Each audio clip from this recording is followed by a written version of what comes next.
C'est derrière ces murs, à la prison de la Santé à Paris, qu'Alexandre Benalla a passé la nuit.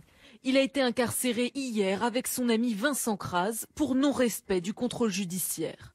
Il est reproché aux deux hommes mis en examen dans l'enquête sur les violences du 1er mai d'avoir communiqué ensemble alors que cela leur était interdit par la justice.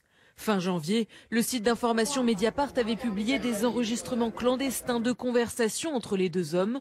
Un échange daté du 26 juillet, soit quelques jours après leur mise en examen, alors qu'il leur était justement interdit d'entrer en contact. L'avocate d'Alexandre Benalla, elle, conteste la légalité de ces enregistrements. Et aujourd'hui, sur les suppositions d'une violation unique, éventuelle, contestée d'un contrôle judiciaire, sur le fondement d'extraits d'écoutes téléphoniques coupées, produites par Mediapart, dont nous ne connaissons pas l'auteur, contre lesquels le parquet a porté une plainte, a déposé une plainte, on l'incarcère aujourd'hui pour une prétendue concertation qui aurait eu lieu il y a 7 mois. Hier, l'ancien collaborateur de l'Élysée, l'ex-employé de La République En Marche, avait été convoqué au tribunal de Paris par les juges d'instruction chargés de l'enquête sur les violences du 1er mai. Tous deux ont été placés en détention provisoire. Leurs avocats ont indiqué avoir fait appel de cette décision.